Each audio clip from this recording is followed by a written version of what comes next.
The smell of charred ribs and expensive bourbon filled the air at our annual family BBQ. My sister-in-law, Tiffany, stood in the center of the patio, swirling a glass of $500 wine. She cleared her throat, her diamonds catching the sunlight as she looked around at us with a smirk that told me she thought she had finally won. "Everyone, listen up," she chirped, her voice dripping with that fake sweetness she used whenever she was about to twist the knife. "I have a huge announcement.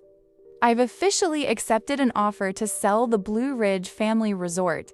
It's a multi-million-dollar deal, and let's just say my retirement starts tomorrow." My husband, Mark, dropped his tongs, the metal clattering against the stone.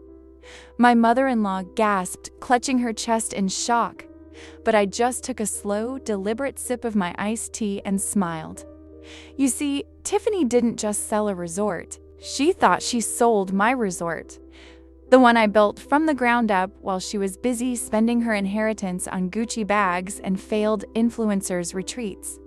She thought she had found a loophole in the family trust that only she was smart enough to exploit. She thought she had finally defeated the poor girl who married into the family. What she didn't know was that the buyer she was so proud of was a shell company I owned. And the contract she just signed? It didn't just sell the land, it triggered a fraud and embezzlement clause that was about to strip her of every cent she ever claimed to own. Today, Tiffany was celebrating her big win. By sunset, she would be served with a lawsuit that would make her bankruptcy look like a vacation. Welcome to the story of how I let my greedy sister-in-law burn her own kingdom down. To understand why I did this, you have to understand who Tiffany is. To the world, she's a lifestyle guru with a curated feed. To this family, she was the queen bee who ruled through intimidation and her father's bank account.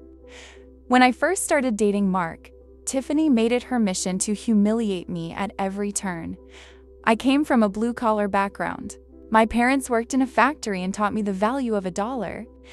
At our very first family dinner, she asked me in front of everyone if I needed help reading the French menu or if I needed her to translate the prices for me so I wouldn't be intimidated. She treated the Blue Ridge Resort like her personal piggy bank, even though it was a gift from their grandfather to the entire family. Because she was the business-minded one, she took control of the books. I worked as the operations manager for 5 years, doing the actual sweat and blood work, while she only showed up once a month for Instagram photo shoots to show off the property. The turning point was last Christmas. I found out Tiffany had been forging my signature on maintenance logs to skim money off the top to fund her lifestyle. When I confronted her privately, she laughed in my face and told me to know my place. She told me no one would ever believe the daughter of a factory worker over the daughter of the founder. My in-laws always saw Tiffany as the golden child who could do no wrong. Whenever I tried to bring up the financial discrepancies or the missing funds, they would shut me down instantly. They told me Tiffany was just stressed and that she had the family's best interest at heart. That's when I realized the system was rigged. If I wanted justice, I couldn't go to the family. I had to go to the law. But first, I had to let her get greedy enough to trip over her own feet. She decided to sell the resort behind everyone's back, thinking she could liquidate the asset. Take a 60% manager's cut she'd illegally written into a subcontract and leave the rest of us with the scraps. For 6 months, I lived a double life. I was the submissive, quiet sister-in-law at every dinner, while at night, I was working with a high-stakes forensic accountant and a private equity lawyer. I watched her spend money she didn't even have yet. She pre-ordered a Lamborghini and put a massive down payment on a penthouse in Dubai. Every time she bragged at the dinner table, I knew it was another nail in her coffin. The emotional toll was heavy, especially watching Mark feel like a failure because his sister was seemingly out-earning him. But I had to keep the secret to protect the final outcome. Back at the BBQ, Tiffany was still talking, her voice louder now as she felt the power of the moment. "The new owners are very strict. she said, looking directly at me. "We all have to vacate the family wing by Monday." That's when my phone chimed in my pocket. The wire transfer had been flagged, and my legal team had officially filed the material breach claim. I stood up slowly. "Actually, Tiffany, there's a problem with the sale," I said.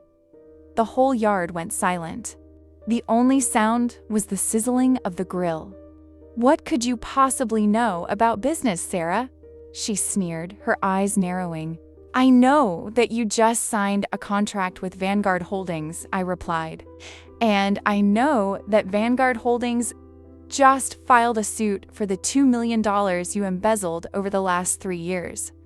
Since you used the resort as collateral in the contract, and you just admitted on record to owning the sale, that debt is now personally yours." The color drained from her face so fast I thought she might faint. It wasn't just about the money anymore. It was the loss of her mask. Her parents watched in horror as I pulled the documents out of my bag, the forgeries, the hidden accounts, the proof of her theft. The golden child was exposed as a common thief in front of the people she cared about most.